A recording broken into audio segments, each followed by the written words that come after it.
Lionel's 1955 production of toy trains was a continuation of 1954's promise to include brilliant colors and authentic railroad heralds.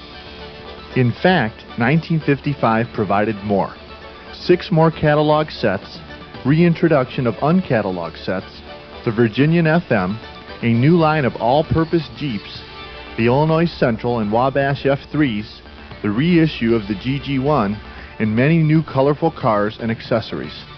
Lionel also made new pricing, marketing, and manufacturing decisions. For the first time since 1946, suggested retail prices for sets and accessories were not shown in the consumer catalog. And the traditional 4-digit set-box numbering system was joined by a new 3-digit. These changes were brought about in order to offset the discount chains and other retailers who continued to price merchandise below suggested retail. The first sets featured in the 1955 consumer catalog were headed by the new 600 MKT or 610 Erie NW2 switchers. Each set contained common cars. The 6111 log car included in the MKT set was new, but the number wasn't stamped on the car. The Erie set, 1001, was advertised as a promotional set. The 2 switchers are considered cheapened or watered down because of the removal of trim, such as marker lights, radio wheel, wire handrails, wire end handrails, and support, all standard with earlier issues. These new switchers are very collectible, with scarce variations of each. The common regular production MKT had a black frame with black handrails. Rarer examples included one with a gray frame with black handrails and another with a gray frame with yellow handrails. The Erie also had a black frame with black handrails. One of the rarest of all the switchers was the Erie with a yellow frame and handrails. The Erie with a raised side number board is scarce and a mystery. 1955 switchers were made without the number board. In 1956, number boards were part of the design. This variation was probably a 1956 replacement shell. Both switchers were made with either single or double magnetic axles, a conclusion backed by a 1956 Lionel service manual listing. Research shows the earlier, rarer examples had double magnetic axles, while the common versions had single. Of course, don't forget the possibility of transition. Set 1527 was headed by the new 1615 switcher. It too was a watered-down version of an earlier 040. The 1615 didn't have magnet traction. This set featured 2 new cars, the 6560 crane car and the 6119 work caboose. The third car, the 6462-125, first appeared in late 1954. The 6560 crane car featured in this set usually came one of 2 ways. The rarest version had an unlettered black plastic frame with a reddish-orange unpainted plastic cab. The second version had a gray plastic cab, but the frame had heat-stamped lettering and data. The 1615 usually associated with this set had white die-stamped lettering. A rarer example was rubber-stamped in silver. Lionel experimented with the drawbar. An unblackened drawbar eventually became the norm.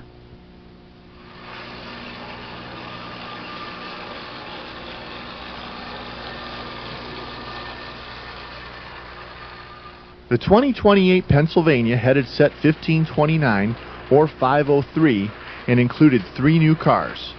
The hard-to-find 6311, the 6436-1 with the suffix 1 on the car, not on the box, and red-painted or unpainted 6257-25 with the suffix on the box, not on the car. Set 1513S was cataloged with the same engine and cars as the 1954 set, which was called the Clear Track Special. Collectors believe the 1955 set was nothing more than a carryover of unsold 1954 sets. That's not entirely true. It's true Lionel often carried over items from the previous year. However, sometimes new ones needed to be manufactured, to obtain the numbers necessary for the current year's production inventory. The 1955 set was unique and differed from the 1954. The 2037 was the same as 54's, but the tender and cars usually had a coupler tab, first introduced in 1955. This new tab helped distinguish 1955 production from 1954.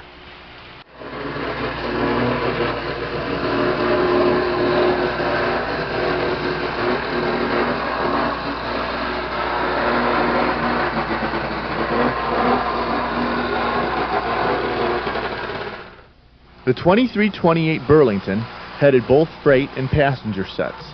Set 1531W included 4 common freight cars. One car, the 6465 Sunoco, had features that distinguished it from 1954.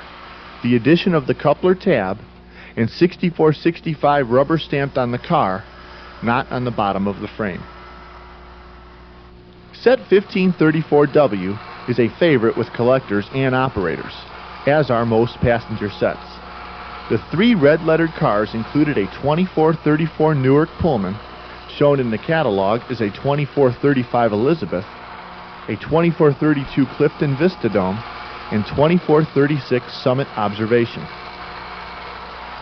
Set 1533WS was headed by a 2055 with a 6026W whistle tender. This 4-car freight was the first to include the new 3562-50 operating barrel car, meaning a rarer yellow-painted version was possibly included in some sets, rather than the more common yellow plastic. The 1955 catalog often made it difficult or even impossible to figure out which cars went with which sets. Nothing explains this better than set 1535W. Much has been written about set 1535W. However, where in the 1955 consumer catalog is there any hint of the set's true identity? In fact, should this set actually be considered uncatalogued? The best part about the set was the boxcar. The description read, brownish red boxcar. The illustration was a 6464-50 Minneapolis and St. Louis. The actual car was the scarce 6468 Tuscan Baltimore and Ohio, and the box was a regular 6468 with a rubber stamped X added.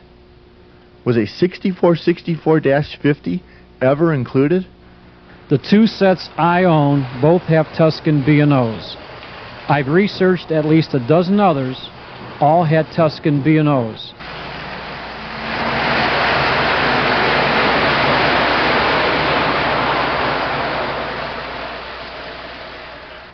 Set 1536W is the most valuable 027 set from 1955, proving once again collectors and operators truly like passenger sets. The 2245 Texas Special pulled 2 2432 Clifton Vistadomes and a 2436 Summit Observation. In 1955, the first Texas Specials still had 1954 features: a horizontally mounted motor for the A unit, and porthole windows with lenses for both A and B. However, a later run would account for a much rarer example.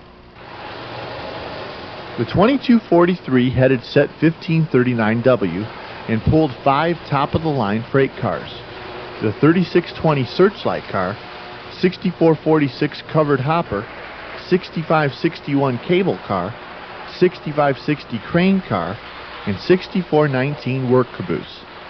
The 3620 was different from its 1954 counterpart. The 1955 version usually had the coupler tab, and the generator was more orange than before.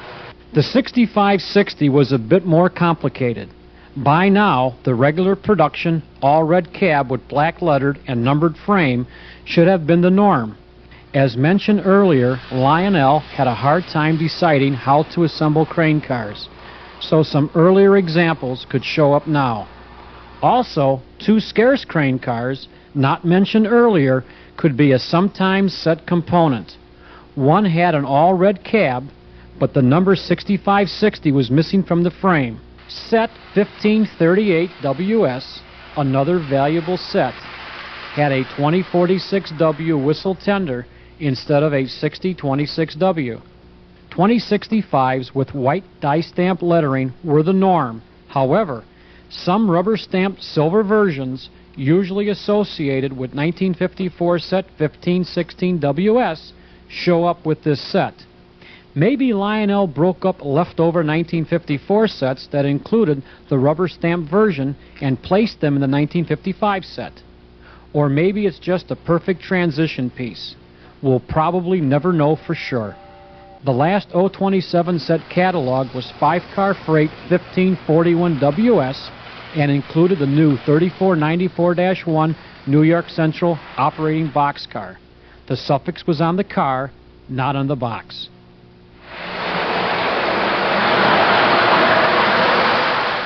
The 2338 Milwaukee Road Jeep headed 4-car freight 2235W and included the new 6436-25 Lehigh Valley Hopper, new 6362 rail truck car, new 6560 crane car, and 6419 work caboose.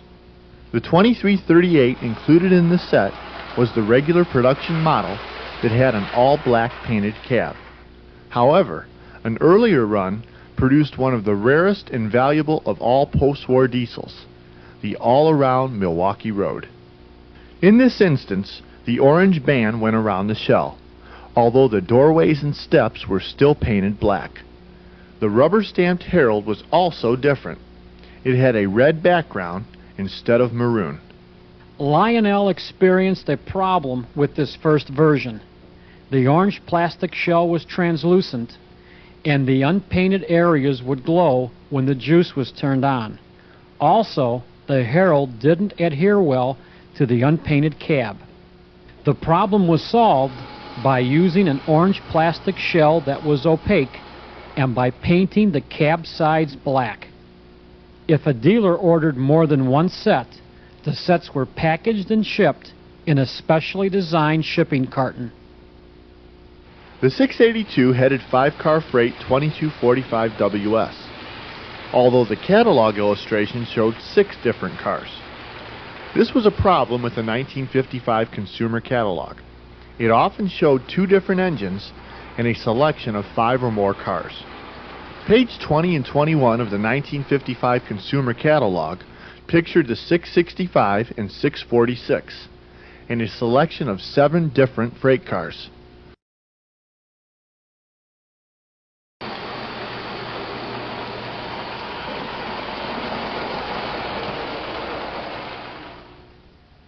Coming or going, these diesels are the sweetest sight on rails.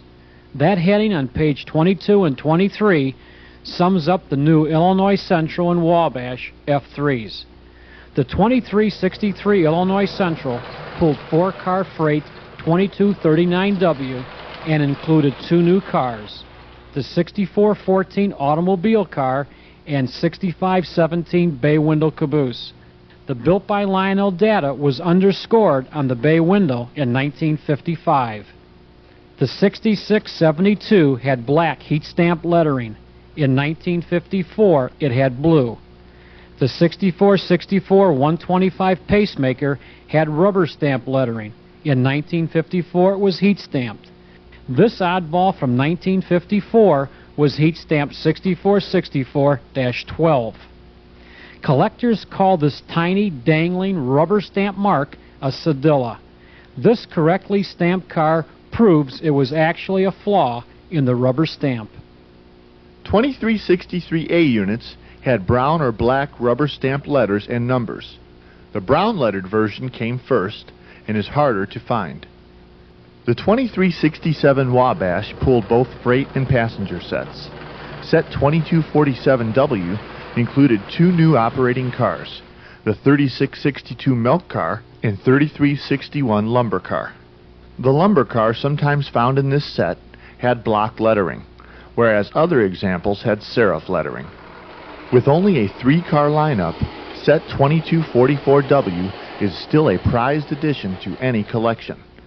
The cars included a 2530 baggage car, 2533 Silver Cloud Pullman, and 2531 Silver Dawn Observation. Wabash A and B units were heat stamped with yellow lettering. Some Wabash B units were rubber stamped in yellow and are very scarce. The 736 was included in a freight set for the third consecutive year and was perfectly illustrated on pages 24 and 25 as set 2249 WS.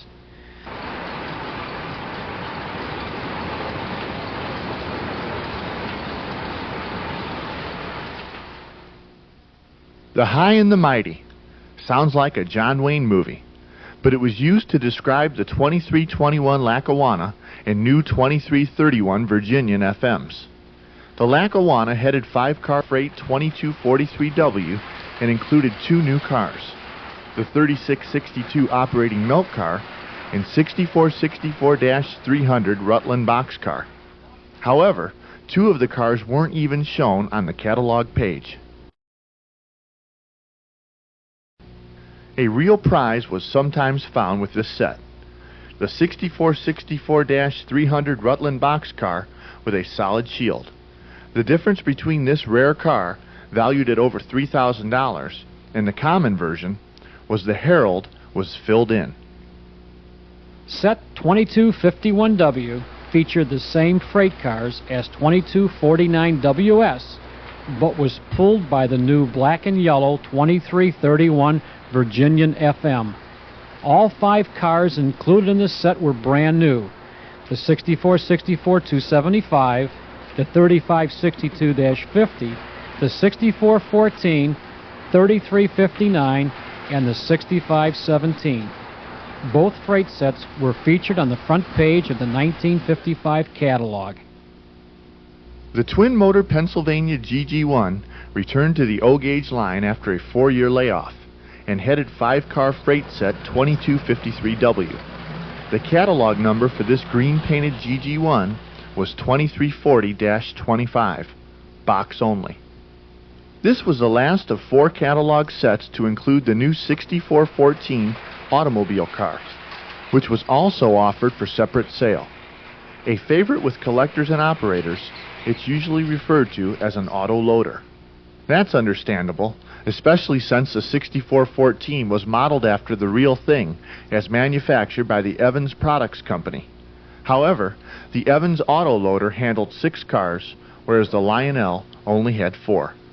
Autos are common in red, yellow, white, and blue, actually aqua.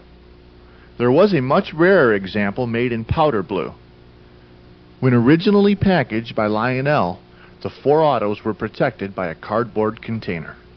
The autos were even sold separately for $2.50 and came packaged in their own box, which was numbered 6414-25. The Congressional, a miracle of modeling accuracy, a true classic if there ever was one. Of course, we're referring to set 2254W, pulled by the 2340-1 Tuscan twin-motor GG1, with the suffix 10 on the box only. This set's not only valuable, worth around $5,000 in today's market, but it's on the wish list of collectors and operators everywhere.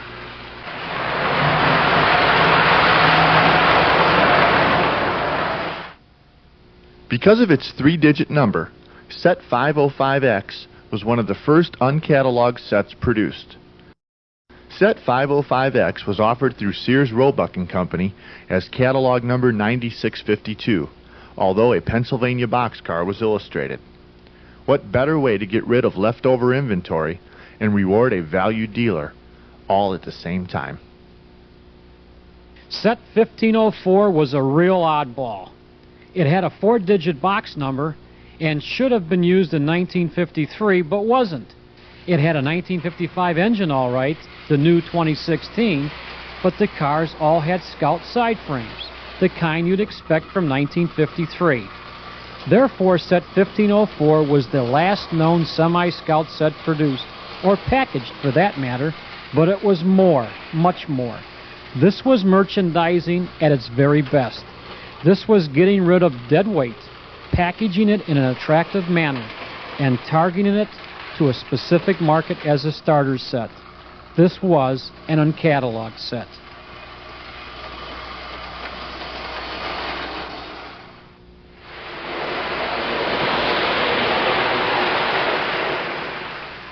The 6418 machinery car was the only new car produced in 1955 that wasn't included in any sets.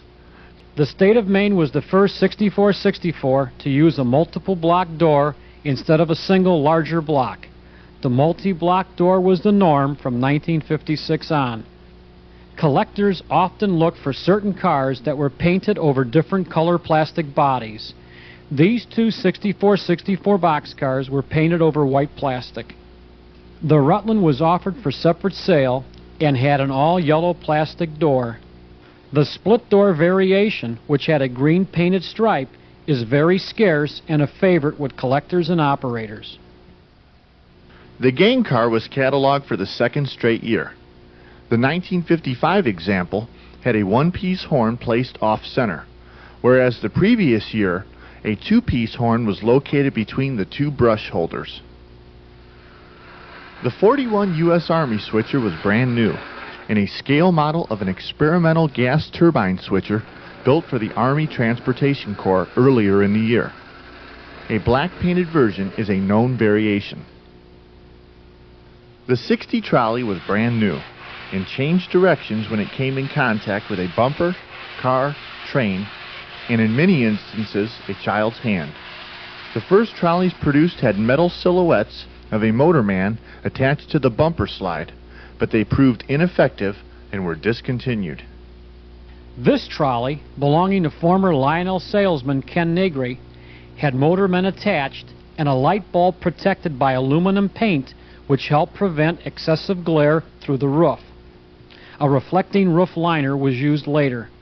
This example also had black heat stamp lettering, which is harder to find than the blue lettered ones that followed. A powder blue version is also hard to find, whereas red lettered trolleys are extremely rare.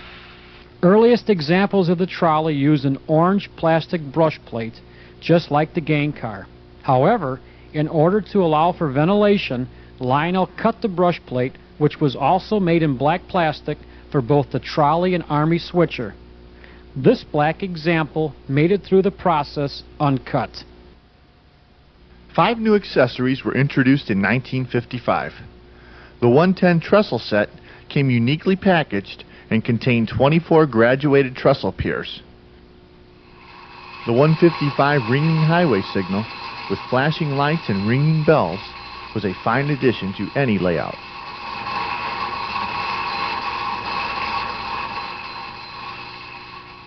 The 352 Ice Depot set was a clever innovation and a favorite with collectors and operators. Lionel must have experimented with the color of the plastic superstructure, as both brown and red examples were manufactured. Lionel finally decided red was the best choice, and those examples are the most common. The 352 also included a 6352 refrigerator car that had an opening in the roof.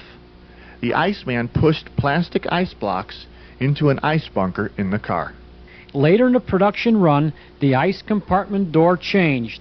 The earliest version, that had 4 lines of rubber stamped data, was replaced by a door with 3 lines of heat stamped data. Because of constant handling, the rubber stamped data had a tendency to rub off or smear and could be the reason for the change. The 415 diesel fueling station was another action-packed accessory and a favorite with young and old. The 460 piggyback transportation set was operated by hand and not by remote control. It also appears Lionel experimented with the Ross Trail nameplate, since a harder to find white rubber stamped and a more common black and silver metallic sticker were produced.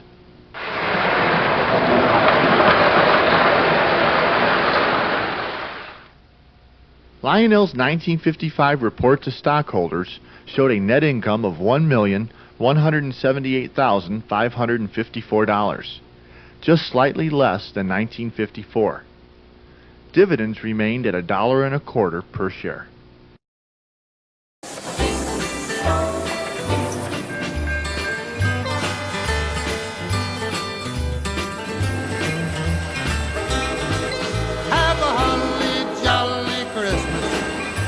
the best time of the year. I don't know if there'll be snow, but have a cup of cheer. Have a holly jolly Christmas, and when you walk down the street, say hello to friends you know and everyone you meet. Oh, oh, the mistletoe hung where you can see. Somebody waits for you, kiss her once for me. Have a holly jolly Christmas, and in case you didn't hear, oh, by golly, have a holly jolly Christmas this year. Have a holly jolly Christmas. It's the last time of the